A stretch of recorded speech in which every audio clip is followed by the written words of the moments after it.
nacionalidad, pero hay que recordar que ella ha sido líder de un partido político que ha estado en el Parlamento, ha sido líder de un partido político que ha cogobernado con los anteriores regímenes que hemos tenido, así que inexperta tampoco es. Se ha reunido, después de conocer su victoria, se ha reunido con autoridades, alcaldes, está llamando, reciclando a personas que aparentemente han tenido cierta labor en anteriores gestiones. Entonces, novata tampoco es, ¿eh? Pero en fin, para profundizar más en ese sentido, y más adelante escucharemos lo que dijo Vladimir Cerrón, no se muevan, más adelante lo escucharemos. Pero vamos en este instante, después de este preámbulo, a recibir a nuestro invitado. Ya lo tenemos en contacto con nosotros. Dimitri Senmache se encuentra con nosotros. Él ha sido ministro del Interior, es especialista en seguridad, defensa e inteligencia. Señor Dimitri Senmache, muy buenas noches, bienvenido a Línea Directa. Buenas noches, mucho gusto y muchas gracias por la invitación. Muchísimas gracias por estar con nosotros. Y yo quisiera hacerle la primera pregunta que valió la introducción que he hecho. ¿Cómo califica, cómo interpreta lo que ha dicho el día de hoy Vladimir Cerrón en torno a la labor de la Policía Nacional, al hecho de que pese a estos casi 3 años en la clandestinidad, casi todos lo ubicaban, menos la Policía Nacional? ¿Cómo interpreta usted, habiendo ocupado el cargo de ministro del Interior? En principio, una persona como el señor Cerrón no merece un análisis muy profundo de lo que pueda señalar, más aún cuando no ha sabido encarar la justicia como se debe. Simplemente prefirió huir hasta que su grupo político, a través de coordinaciones, a través de componendas en el Congreso, lograra una impunidad para él. Entonces él no merece mucho una explicación profunda, ni un análisis muy profundo de sus palabras, ¿no? Menos queriendo perjudicar a la institución policial. Correcto. Sin embargo, permítame insistir, el hecho de que se haya referido a la Policía Nacional como lo ha hecho, y él no deja mal parado tal vez al general Arriola, siendo usted, habiendo sido ministro del Interior, reitero, habiéndose referido de esa manera a una institución como es la Policía Nacional, ¿pone también en cuestión la labor del señor Arriola? Son dos interrogantes. ¿Cómo deja A la ver, en policía? principio, Sí. la policía tiene distintos órganos, uno de ellos el tema de búsqueda y también de inteligencia, que operan bajo la dirección del comandante general, pero bajo la supervisión del ministro del Interior.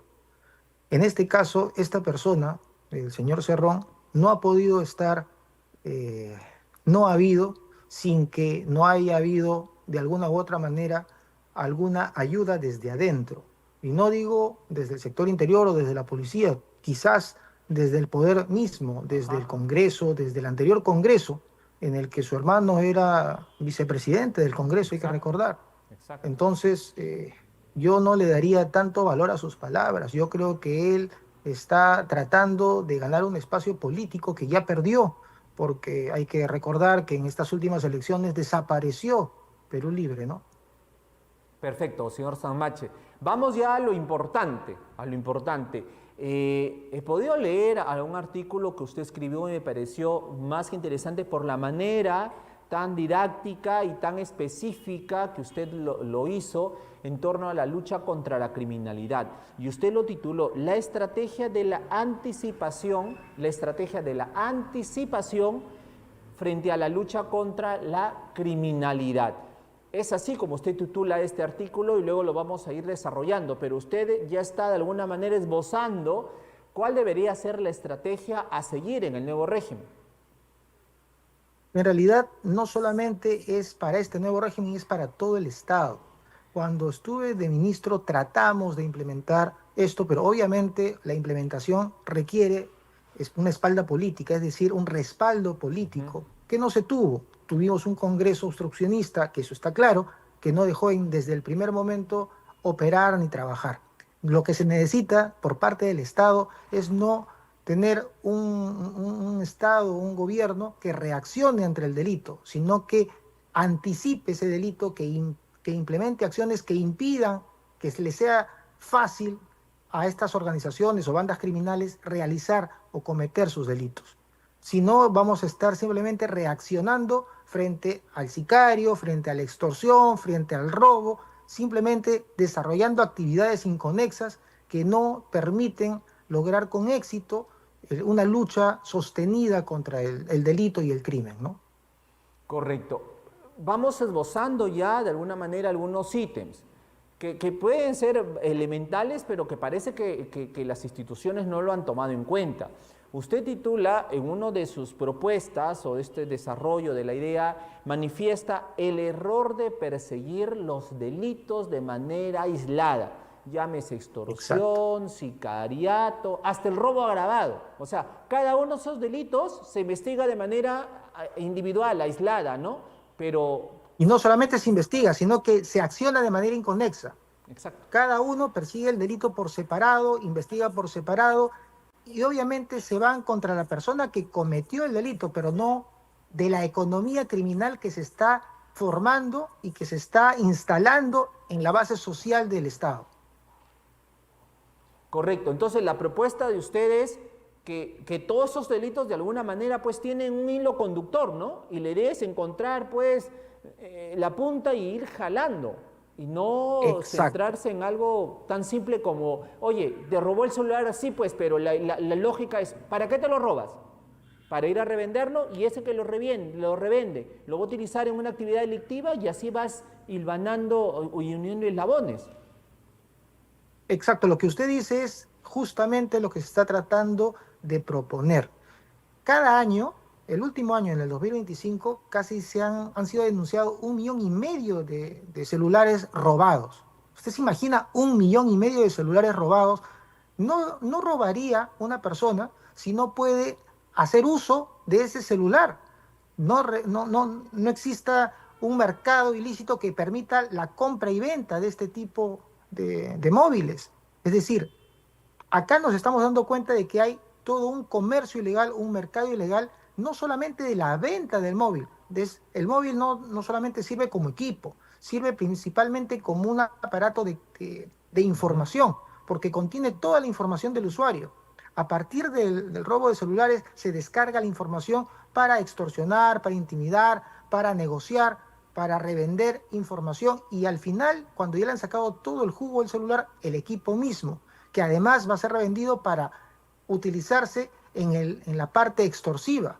Llega a ingresar a penales, se comercializa con estos aparatos o pueden incluso sacarse fuera del país. Entonces no se robaría esa cantidad si no existiera un mercado ilegal que soporta ese comercio, ¿no? Exacto, y usted lo anota con cifras. El año 2005, 1.462.000. 2025, el año pasado. Perdón, el 2025, 1.462.487 celulares robados ya reportados ante las empresas operadoras. Esto aproximadamente son 4.007 celulares robados al día. Exacto. O sea, no todos van a ir, pues, a hacer, a venderse, pues, en el mercado negro. No, pues, no todos van a ir a Tacorita. Van justamente a estas mafias criminales. Pero la policía o las estrategias que se usaron no sirvieron de nada. Van para la extorsión. Ante eso también usted manifiesta lo siguiente. Ojo, una organización criminal, dice usted, puede perder miembros, pero rápidamente se reconstruye, se reorganiza y mucho mejor incluso. ¿Cómo luchar contra eso? Es que justamente estamos operando desde el objeto de ver la punta del iceberg, no todo el iceberg completo. En principio, cuando se habla de seguridad ciudadana, lo primero que le pasa por la cabeza a un funcionario en el Estado es pensar en la policía. Y ese es el principal error, porque la seguridad ciudadana no responde solo y únicamente al trabajo policial, sino a todo el aparato del Estado e incluso a la parte privada y a la organización de la sociedad civil. Así lo dice la Ley de Seguridad Ciudadana, que crea el sistema de seguridad ciudadana. En su artículo 2 señala que la seguridad ciudadana es la respuesta del Estado. No dice de la policía, no dice del Ejecutivo, dice de todo el Estado. Y eso es uno de los principales errores. Entonces, cuando se instala la idea de que la policía es la única que va a tener que tener la respuesta o la solución para la seguridad, ya estamos partiendo de un error. Segundo error es que, como usted bien lo está relatando y lo que se ha señalado en el escrito, es que no se está visualizando todo el complejo sistema que hay o soporta el ciclo criminal. Estas organizaciones están relacionadas entre sí, han logrado no solamente implementar el hecho mismo delictivo, es decir, el robo o la estafa o la extorsión, sino que ese dinero que entra es puesto en un circuito para ser lavado, para ser transformado en dinero lícito. Y estamos hablando de que esa es una parte del dinero lícito, del dinero que se va a lavar, porque hay que ver que también tiene relación la tala ilegal, la trata de personas, la minería ilegal, el narcotráfico. Entonces, todos estos sistemas económicos ilegales van a ser transformados a través de mercados ilícitos que van a transformarlos luego a través del lavado de activos en dinero lícito. Entonces, no se está viendo el bosque, se está solamente discutiendo quién se baja un árbol o quién tala un árbol, pero no se está viendo todo el bosque. Efectivamente. Señor Senmache, me tengo que ir a una pausa rápidamente y regresamos, pero le dejo con esto.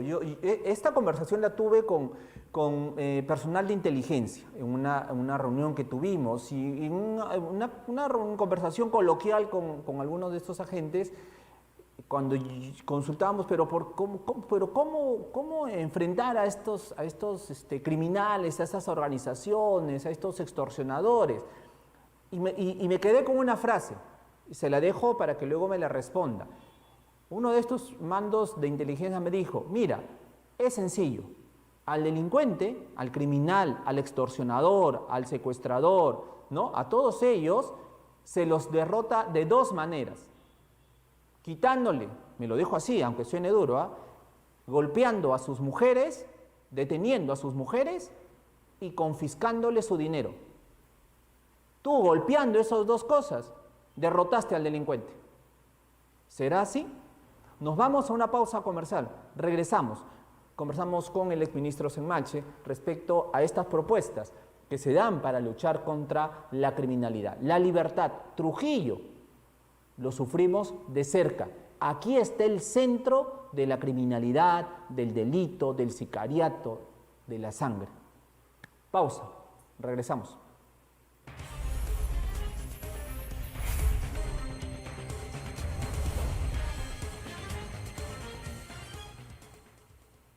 Dimitri Senmache nos acompaña, él ha sido ministro del Interior, es también especialista en seguridad, defensa e inteligencia.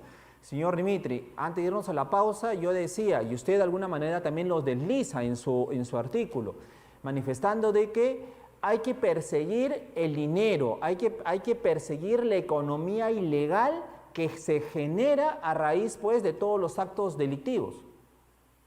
Exacto. Usted bien lo dijo antes de irnos a la pausa, lo que le había comentado un agente de inteligencia. La única manera para que el golpe sea certero y sea durable en el tiempo es que al delincuente hay que quitarle el sustento que es su economía y la organización. Porque tú golpeas a una banda y metes preso a uno de ellos, pero la banda se reconstruye rápidamente porque tiene una economía que la sostiene.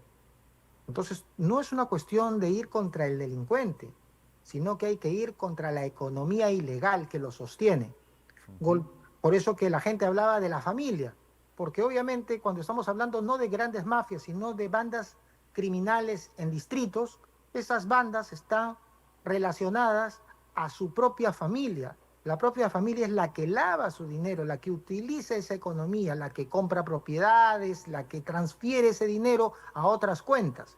Entonces tú tienes que golpear ¿a quiénes?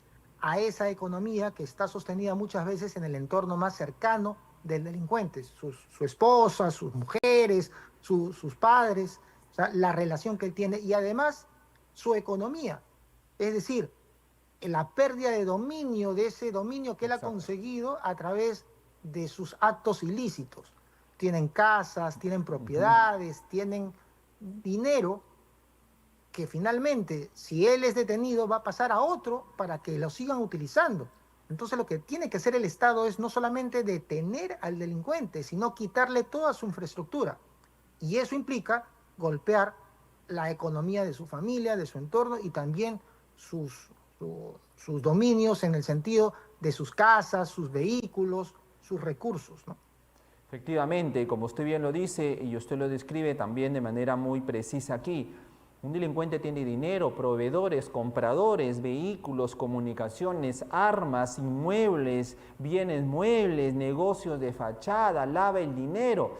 Una organización maneja muchísimo dinero, está muy bien organizada, detienen a un delincuente, 5 abogados lo rodean, a los 5 minutos de haber sido detenido. 5 abogados tiene para que lo defiendan.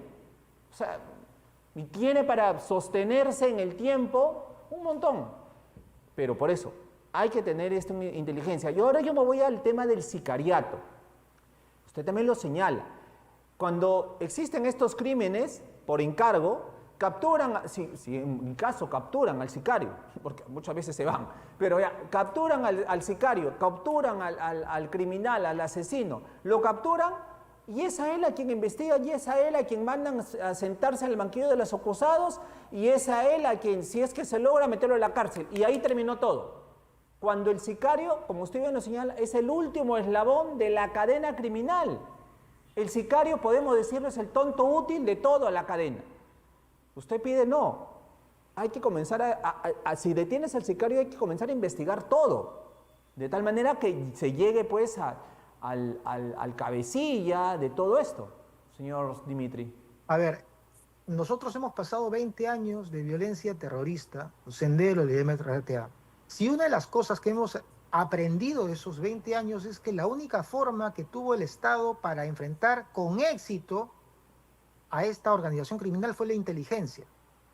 No el aniquilar estudiantes, no en intervenir universidades, no, es en generar inteligencia. Y eso lo demostró el GEIN, el Grupo Especial de Inteligencia, que es que golpea a la médula ósea del terrorismo cuando captura a Abimael Guzmán y a toda su cúpula. De igual manera hoy estamos enfrentando a organizaciones criminales que están generando más dolor, más temor en la población que la propia situación que vivimos con Sendero y el MRTA. Entonces necesitamos inteligencia. La inteligencia no es tener datos, la inteligencia no es transformar esos datos en información, sino es analizar esa información y convertirla en inteligencia. Por eso es importante cuando se habla del sicario, es no verlo como el eje central, sino que es el último eslabón por el cual tenemos que seguir jalando para averiguar quién está detrás, quién le pagó, de dónde salió el dinero, quién es el financista, quién es el que gana con la muerte de la persona que ha sido señalada como objetivo para este sicario. Porque lo que muchas veces sucede es que se está matando a personas para lograr tener un control total del territorio. Muchas veces se matan entre bandas o matan también a personas que no han aceptado a estas organizaciones tener el poder y el control de su territorio. Eso está pasando, por ejemplo, con los transportistas. Hay organizaciones que quieren tener el control total del sistema de transporte, que exista casi un impuesto ilegal que todos tienen que pagar a estas organizaciones criminales. De no pagarlo, te matan. Entonces, ellos están tratando de construir una organización que controle todo el aparato del transporte. Igual que en la época del 30 o 40 sucedió en Estados Unidos con el tema del control del juego, con el control del alcohol y otro tipo de espacios, acá quieren controlar el transporte. Luego pasarán a otros sectores o a otros rubros, si es que no se detienen, si es que no son detenidos por el Estado. Para eso se necesita estrategia, pero para eso también se necesita cambiar las leyes. Se habla, señor Sanmache, que dentro de este nuevo Congreso bicameral va a estar en los primeros puntos de agenda en discusión, tanto en la Cámara de Diputados como en la Cámara de Senadores, el cambio, la derogación de estas leyes que denominaron procrimen.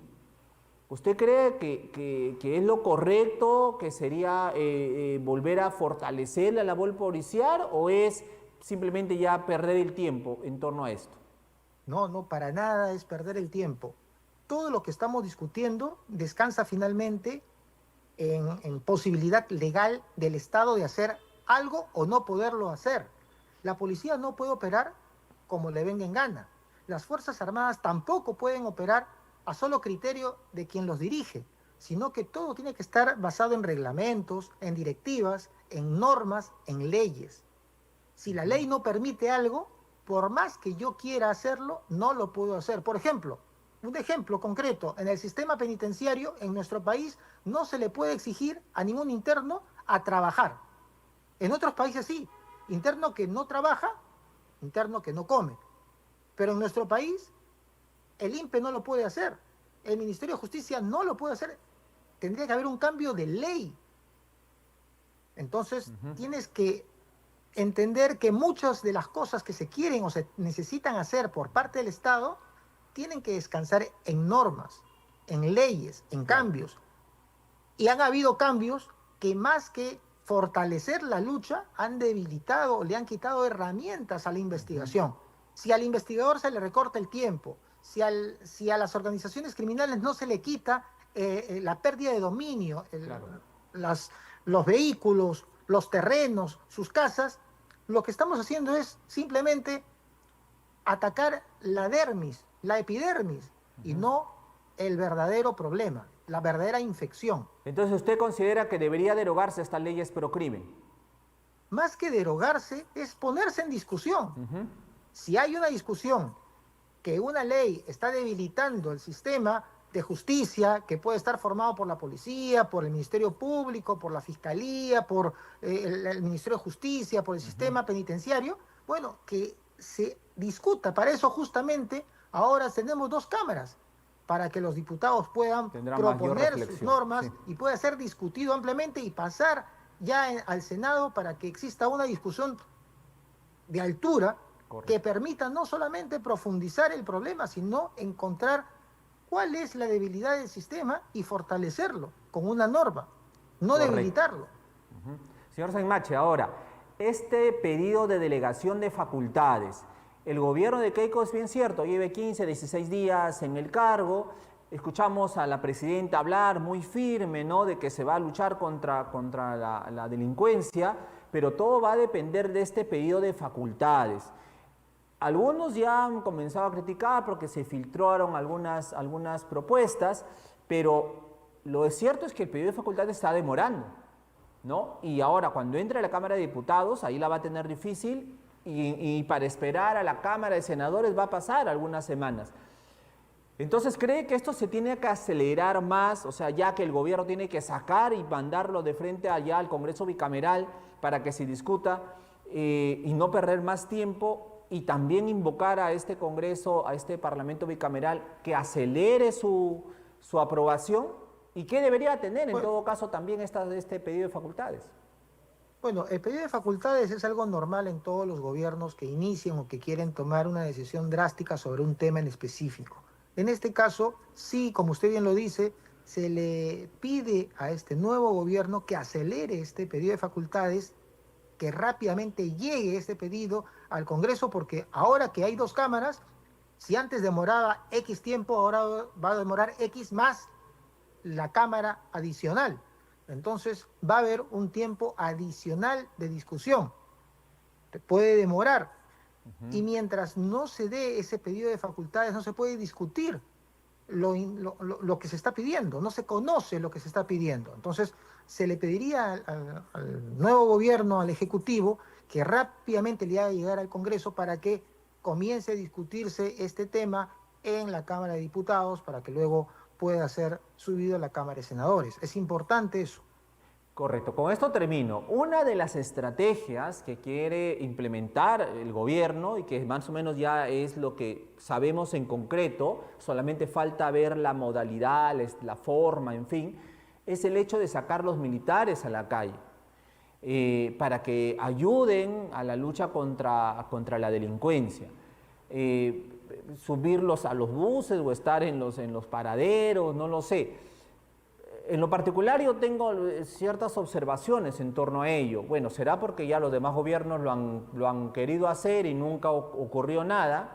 Acá en La Libertad, acá particularmente en Trujillo, también pidieron que salgan los militares, creo que duró una semana y con la justa vimos 4 o 5 soldaditos en las esquinas.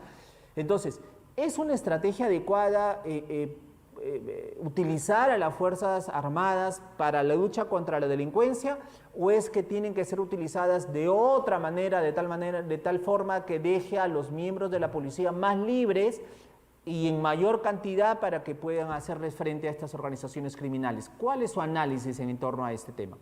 A ver, en principio, yo he sido muy crítico con esta situación de darle a las Fuerzas Armadas una competencia que constitucionalmente no tiene. Además, no solamente es una cuestión de competencia, sino de capacidades, de lo que se le entrena. Cuando alguien entra a las Fuerzas Armadas, son entrenadas para defender la patria frente a organizaciones externas, países, ¿no? Estados, o también organizaciones terroristas de escala como Sendero, el MRTA, pero no están entrenados para enfrentar a la delincuencia, a la criminalidad. Yo sé que muchas veces al oído del ciudadano le puede gustar la lógica de sacar los tanques y los militares para enfrentar, pero la realidad es que eso simplemente son fuegos artificiales. No se está atacando lo que se debe atacar, lo que dice el artículo que he escrito. En ningún momento ahí se dice que se necesita sacar a las Fuerzas Armadas, porque no es un problema de fuerzas. La policía tiene la capacidad, pero no solamente la policía, tiene que haber un ministerio público, tiene que haber un poder judicial, tiene que haber un sistema penitenciario.